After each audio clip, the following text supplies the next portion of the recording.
Yochanan, une traduction contextualisée de l'Évangile selon Jean.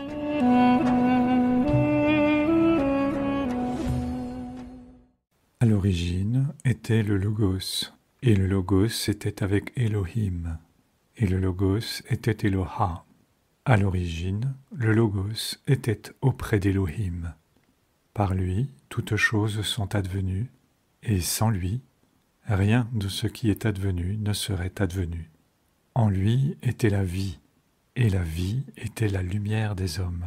Et la lumière brille dans l'obscurité, et l'obscurité ne l'a pas capturée. Il y eut un homme envoyé d'Elohim dont le nom était Yochanan. Il vint en tant que témoin pour rendre un témoignage au sujet de la lumière, afin que tous puissent croire par lui. Non pas qu'il fût la lumière, mais par son témoignage au sujet de la lumière véritable qui, venant dans le monde, illumine tout homme. Il fut dans le monde, et le monde, quoiqu'étant advenu par lui, ne le reconnut pas. Il vint vers les siens, et les siens ne le reçurent pas. Mais il donna le pouvoir de devenir enfant d'Élohim à tous ceux qui, croyant en son nom, le reçurent. À ceux qui ne naquirent pas du sang, ni de la volonté de la chair, ni de la volonté de l'homme, mais d'Élohim. Et le Logos devint chair, et il demeura parmi nous, et nous contemplâmes sa gloire, une gloire semblable à celle rendue par un Père à son Fils unique plein de grâce et de vérité.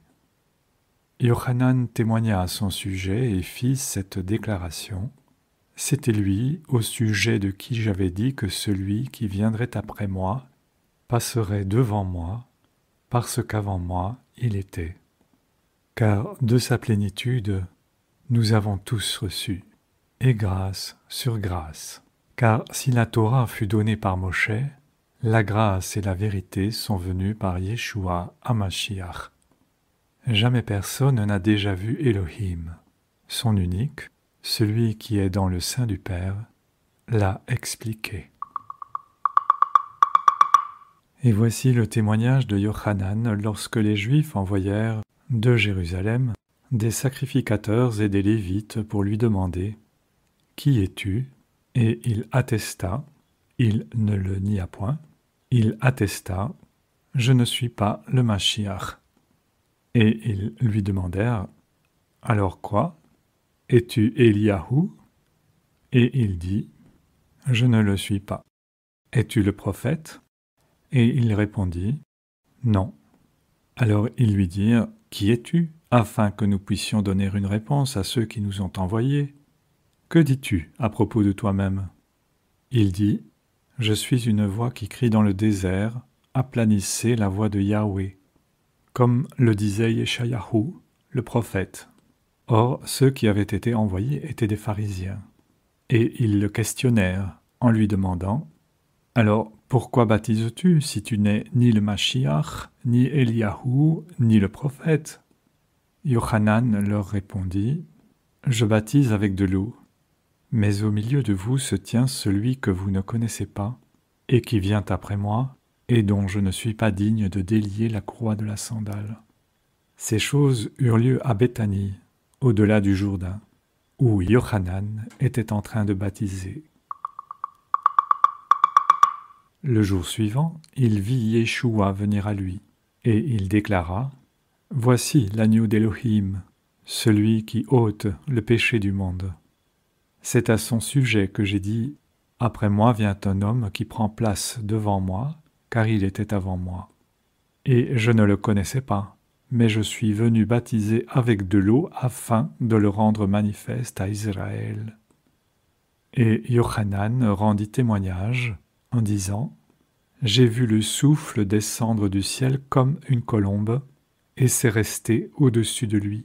Et je ne le connaissais pas, mais celui qui m'a envoyé baptiser avec de l'eau m'a dit « Celui sur qui tu verras le souffle descendre et demeurer, c'est celui qui baptise avec le souffle. » Et je l'ai vu, et j'ai rendu le témoignage qu'il est le Fils d'Élohim. Le lendemain, Yochanan se tenait encore là avec 2 de ses disciples. Et ayant aperçu Yeshua qui marchait, il déclara « Voici l'agneau d'Élohim ». En entendant cela, les 2 disciples se mirent à suivre Yeshua. S'étant retournés, et ayant vu qu'ils le suivaient, Yeshua leur dit « Que cherchez-vous » Et ils lui dirent « Rabbi », ce qui, une fois traduit, signifie « professeur », « Où résides-tu » Et il leur dit « Venez, et vous verrez. » Ils allèrent donc, et virent où il résidait, et ils demeurèrent avec lui ce jour-là. C'était à peu près à la 10e heure. L'un des 2 qui avait entendu Yochanan et s'était mis en marche à sa suite était Andreas, le frère de Shimon Képha.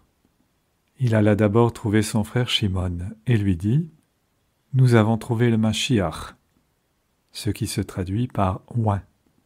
Il l'amena à Yeshua. Après l'avoir considéré, Yeshua lui dit « Tu es Shimon, fils de Yona. Tu seras appelé Képha », ce qui signifie « roc ». Le jour suivant, désirant se rendre en Galilée, il trouva Philippos, à qui il dit « Suis-moi ». Or Philippos était de Bethsaïda, la ville d'Andreas et de Képha. Philippos alla trouver Nathanaël et lui dit « Nous avons trouvé celui dont Moshe a parlé dans la Torah et les prophètes. C'est Yeshua, fils de Yosef, qui est de Nazareth. » Et Nathanaël lui dit « Peut-il sortir quelque chose de bon de Nazareth ?» Philippos lui dit « Viens et vois. » Yeshua vit venir à lui Nathanaël et dit à son sujet « Voici un véritable fils d'Israël en qui il n'y a pas de faute. » Et Nathanaël lui dit « D'où me connais-tu » Yeshua lui répondit « Avant que Philippos ne t'appelle, quand tu étais sous le figuier, je te voyais. » Nathanaël lui répondit « Rabbi, tu es le fils d'Élohim, tu es le Mashiach d'Israël. » Yeshua lui répondit « Parce que je t'ai dit que je t'avais vu sous le figuier, tu crois ? Tu verras des choses plus impressionnantes que celles-ci. » Et il lui déclara « Amen, amen te dis-je. Tu verras les cieux ouverts et les anges monter et descendre au-dessus du Fils d'homme. » Puis, le 3e jour, il y eut des noces à Cana de Galilée. Et la mère de Yeshua était là. Yeshua était, lui aussi, convié à la noce, de même que ses disciples. Et comme ils vinrent à manquer de vin, la mère de Yeshua lui dit « Ils n'ont pas de vin. » Et Yeshua lui répondit « Qu'avons-nous en commun, femme ? Mon heure n'est pas encore venue. » Sa mère dit aux domestiques « Quoi qu'ils vous disent, faites-le. » Or il y avait là, pour la purification des Juifs, 6 jarres de pierre d'une contenance de 2 ou 3 mesures chacune. Yeshua leur dit « Remplissez d'eau ces jarres. » Et ils les remplirent à ras-bord.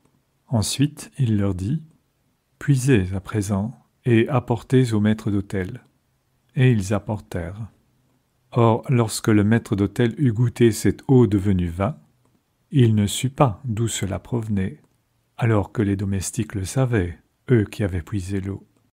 Le maître d'autel interpella l'époux et lui dit « Tout homme sert en premier le bon vin, et après qu'on ait bu à satiété, le moindre. Toi, tu as gardé le bon vin jusqu'à maintenant ?» Ceci, à Cana de Galilée, marqua le début des signes de Yeshua et manifesta sa gloire. Et ses disciples crurent en lui.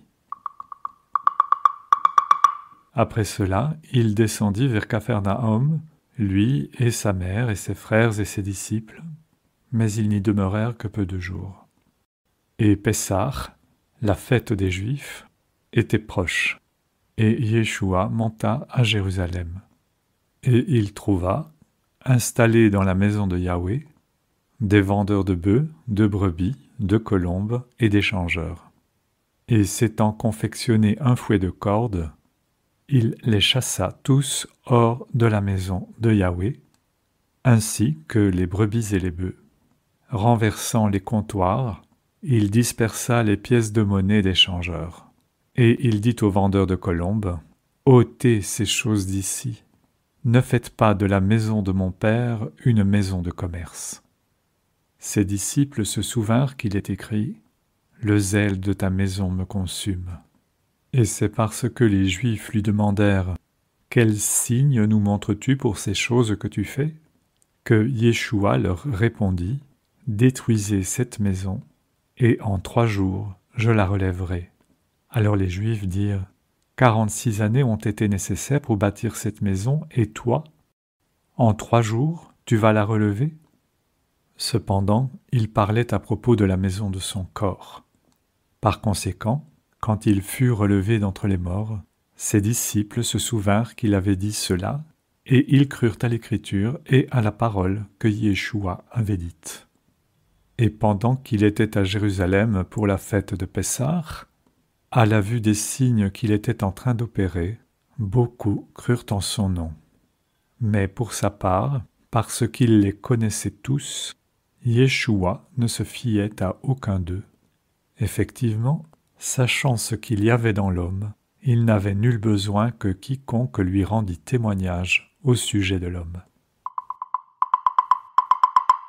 Et il y eut un homme d'entre les pharisiens, un prince des Juifs du nom de Nacdimon, qui vint vers lui de nuit et lui dit, « Rabbi, nous savons que tu es un enseignant venu d'Élohim, car personne ne pourrait faire les signes que tu fais si Élohim n'était pas avec lui. » Yeshua lui répondit, « Amen, Amen te dis-je, si quelqu'un n'est pas né d'en haut, il ne peut pas voir le royaume des cieux. » Nacdimon lui dit, « Comment un homme peut-il naître en étant vieux? Il ne peut pas entrer une seconde fois dans le ventre de sa mère et naître. » Yeshua répondit, « Amen, Amen te dis-je, si quelqu'un n'est pas né d'eau et du souffle, il ne peut pas entrer dans le royaume des cieux. Ce qui est né de la chair est charnel, et ce qui est né du souffle est spirituel. Ne t'étonne pas que je t'ai dit, il faut que tu sois né d'en haut. Le vent souffle où il veut, et tu en entends le son, mais tu ne sais pas d'où il vient ni où il va. Ainsi en est-il de quiconque est né du souffle. » Nacdimon demanda, « Comment ces choses sont-elles possibles ?» Yeshua lui répondit, « Toi qui es docteur d'Israël, tu ne connais pas ces choses? Amen, Amen te dis-je, ce que nous disons vient de ce que nous connaissons, et ce dont nous témoignons vient de ce que nous avons vu. Mais vous ne recevez pas notre témoignage. Si vous n'avez pas cru quand je vous ai parlé des choses terrestres, comment pourriez-vous croire si je vous parlais des choses célestes? Et nul n'est monté aux cieux sinon celui qui est descendu des cieux, le Fils d'homme qui est dans les cieux. Et de la même manière que Moshe éleva le serpent dans le désert, ainsi faut-il que le Fils d'homme soit élevé, afin que quiconque croit en lui obtienne la vie en pérennité. Car Elohim a tant aimé le monde qu'il a donné son Fils, son unique, afin que quiconque croit en lui ne périsse pas, mais obtienne la vie en pérennité. En effet, Elohim n'a pas envoyé son Fils dans le monde pour juger le monde, mais afin que le monde puisse être sauvé par lui. Celui qui croit en lui n'est pas jugé, alors que celui qui ne croit pas est déjà jugé, parce qu'il n'a pas accordé foi au nom du seul Fils qu'Elohim ait engendré.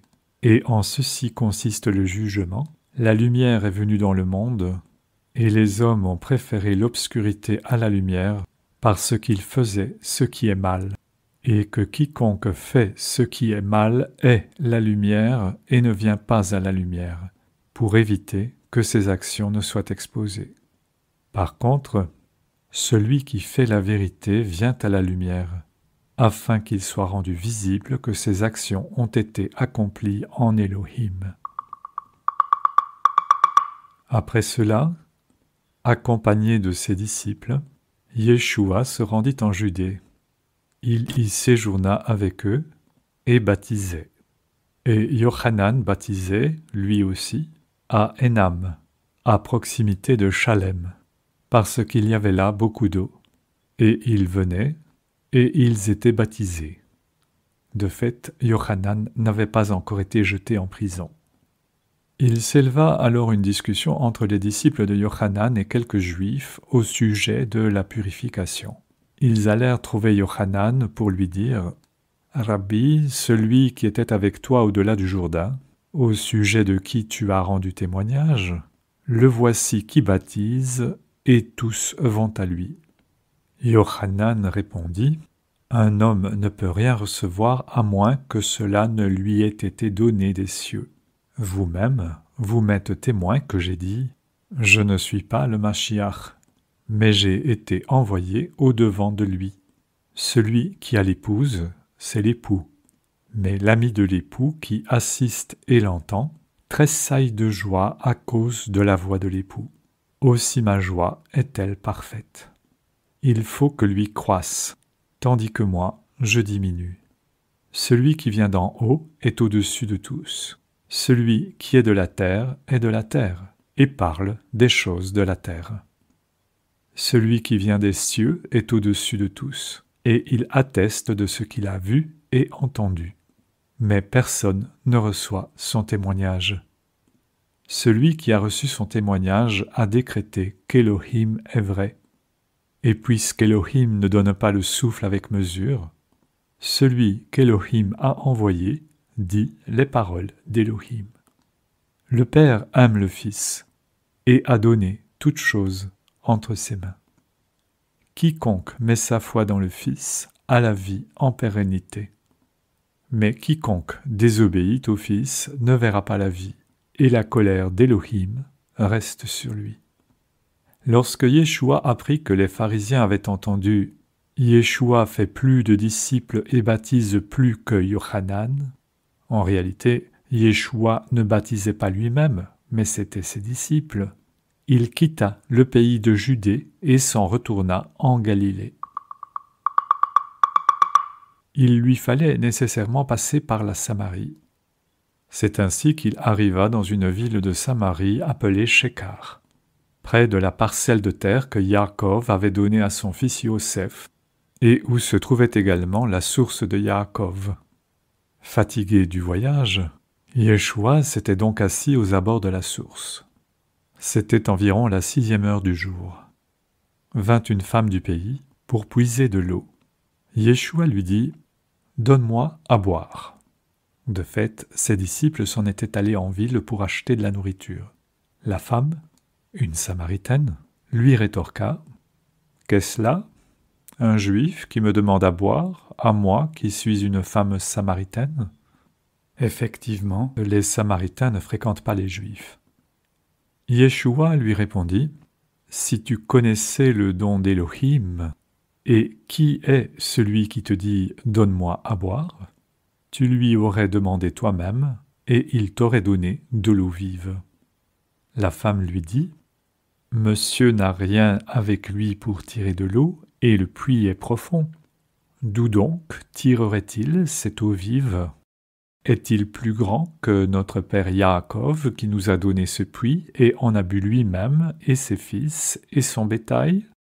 Yeshua lui répondit « Quiconque boit de cette eau-ci aura encore soif, mais quiconque boira de l'eau que je lui donnerai n'aura plus soif pour toujours. Car l'eau que je lui donnerai deviendra en lui une source d'eau jaillissante dans la vie en pérennité. » La femme lui dit « Monsieur me donnera-t-il de cette eau, que je n'ai plus soif et que je ne doive plus venir ici pour puiser ?» Il lui dit « Va chercher ton mari et reviens ici. » La femme lui répondit « Je n'ai pas de mari. » Yeshua lui dit « Tu as parlé correctement, tu n'as pas de mari. Tu as eu 5 maris, et celui que tu as maintenant n'est pas ton mari. En ceci, tu as dit vrai. » La femme lui dit « Je comprends que monsieur est un prophète. Nos pères se sont prosternés sur cette montagne, mais vous, vous dites que l'endroit où il faut se prosterner est à Jérusalem. » Yeshua lui dit « Femme, crois-moi, l'heure vient où ce n'est ni sur cette montagne ni à Jérusalem que vous vous prosternerez devant le Père. vous ne savez pas devant quoi vous vous prosternez, tandis que nous savons devant qui nous nous prosternons, car le salut est des Juifs. Mais l'heure arrive, et c'est maintenant, où les vrais adorateurs se prosterneront devant le Père en esprit et en vérité, car tels sont ceux que le Père recherche pour l'adorer. Elohim est un esprit, et ceux qui l'adorent doivent se prosterner en esprit et en vérité. La femme lui dit, « Je sais que le Sauveur va arriver, celui qu'on appelle Mashiach. Quand il sera là, il nous révélera tout. » Yeshua lui dit, « Je le suis, moi qui suis en train de parler avec toi. » Et là-dessus arrivèrent ses disciples. Ils s'étonnèrent de ce qu'il était en train de discuter avec une femme. Cependant, personne ne dit « Que lui demandes-tu » ou « Pourquoi discutes-tu avec elle ?» La femme laissa là sa cruche, partit à la ville et dit aux hommes « Venez voir un homme qui m'a dit toutes les choses que j'ai faites. Se pourrait-il que celui-ci soit le Mashiach ?» Ils sortirent de la ville et allèrent à lui. Mais entre-temps, ses disciples le priaient en disant « Rabbi, mange !» Mais il leur dit « Je dois manger un aliment que vous ne connaissez pas. » Les disciples se dirent alors les uns aux autres « Quelqu'un lui a-t-il apporté quelque chose à manger ?» Yeshua leur dit « Mon aliment consiste à faire la volonté de celui qui m'a envoyé et que j'achève son œuvre. Ne dites-vous pas « Encore 4 mois et la moisson est là ?» Voici, je vous le dis, levez les yeux et voyez les champs qui sont déjà blancs pour la moisson.